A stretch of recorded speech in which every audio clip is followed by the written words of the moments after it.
On sait juste que c'est Grand Paris, que ça va rassembler telle ou telle chose, mais sans plus, il n'y a pas de détails, il n'y a pas plus d'informations. Je pense que c'est bien, surtout pour le transport en commun, n'est-ce pas? Être mis au courant, c'est la moindre des choses quand on est résident. Est-ce qu'on a posé la question au quidam dans la rue de qu'est-ce qu'il voulait comme construction institutionnelle pour répondre à ses besoins? Jamais. Le 1er janvier 2016, conformément à la loi, la métropole du Grand Paris doit voir le jour. Elle regroupera Paris et les 124 communes des 3 départements de la Petite Couronne, soit près de 7 millions d'habitants. Sa création s'accompagnerait de la disparition des 19 intercommunalités existantes dans son périmètre. Une douzaine de grands territoires les remplaceraient. Cette réforme institutionnelle est imposée dans une grande confusion. Sans débat préalable, les communes et leurs populations seraient dessaisies des compétences stratégiques que sont l'habitat et l'aménagement. De nombreuses compétences seraient ainsi exercées par la métropole et les territoires. Le statut des territoires n'est cependant pas encore définitivement fixé, tout comme leur périmètre. Quel sera le futur territoire de Seine-Amont? Comment ces projets construits localement avec les habitants seront-ils poursuivis dans le cadre de la métropole? Beaucoup d'incertitudes et de craintes subsistent, concernant notamment la prise en compte de l'expression démocratique locale. Et d'ailleurs, pour les citoyens du territoire, que représente la métropole du Grand Paris? C'est dans ce contexte que les 4 maires de la communauté d'agglomération Seine-Amont et son président ont lancé une pétition invitant les habitants à se mobiliser pour une métropole solidaire et démocratique. C'est également pour leur permettre de se réapproprier ce débat, de participer au devenir de leur territoire et de décider de leur future métropole que des réunions publiques ont été organisées dans les 4 villes de la Seine-Amont.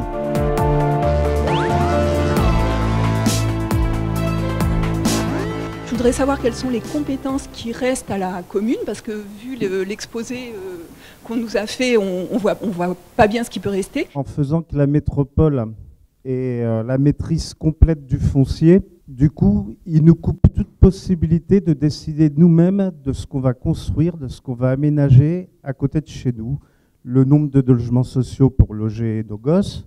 Je comprends que pour des enjeux, des projets d'intérêt régionaux, il n'y ait pas que les communes qui décident, mais on ne peut pas s'approprier la totalité du territoire d'une ville où on décide de tout sans avoir de compte à rendre. Ici à Ivry, si les milieux populaires ont pu rester dans cette ville, continuer à vivre dans cette ville et bien vivre dans cette ville le mieux possible, eh bien c'est parce qu'il y a une politique d'aménagement du territoire qui a fait que pour les friches industrielles, on a empêché, la commune a empêché que ces friches industrielles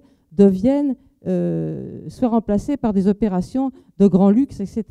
Comme ça, c'est fait dans beaucoup de communes. Et l'aménagement du territoire par la métropole, eh bien, c'est un risque de chasser d'Ivry les milieux populaires. Partout, ça sera possible.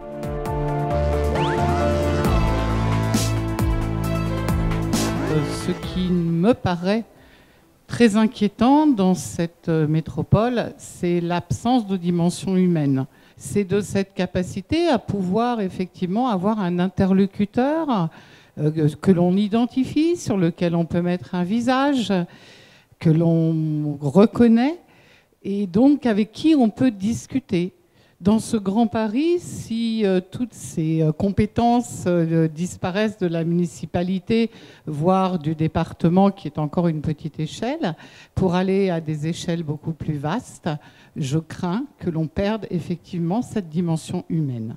Et aujourd'hui, on est en train de nous dire que retirer les élus de proximité, retirer la capacité de la population à pouvoir avoir des interlocuteurs qui vivent avec eux la réalité de leur commune, c'est pas un souci, c'est juste une question d'économie. Et je rejoins, moi je suis entièrement d'accord, et l'humain dans tout ça. Et les individus, qu'est-ce qu'ils deviennent? Le logement, ça deviendra une compétence métropolitaine. Voilà, donc dans le dernier journal municipal, j'ai vu que l'adjointe au maire, Fadela, a reçu 120 familles en 8 mois. Les familles, elles iront où? Elles iront à Créteil, elles iront à Paris, elles iront à Asnières. On va vraiment perdre la proximité des bailleurs sociaux tels que les OPH. Il y a derrière tout cela, en filigrane, un regroupement des ensembles d'OPH municipaux ou départementaux. Et on va devenir équivalent à ces grandes sociétés privées de l'habitat. On va marchandiser ce bien.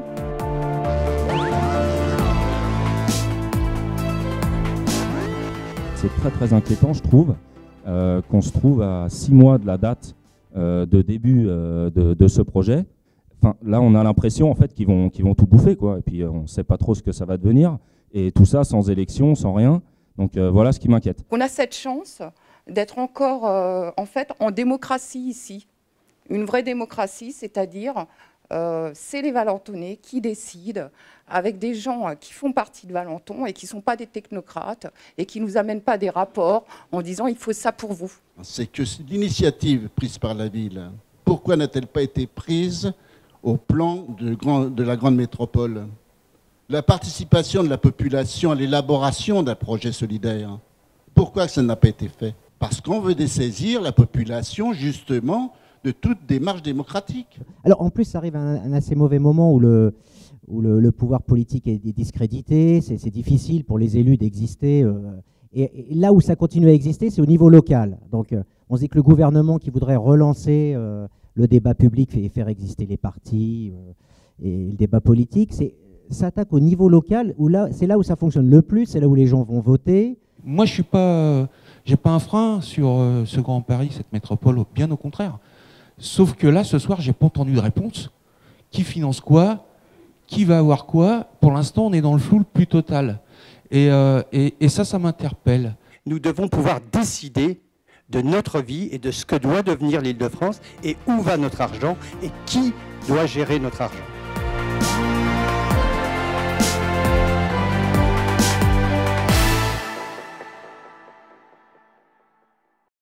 Mais ça n'a rien à voir avec les départements qu'on veut associer la Picardie avec le Nord.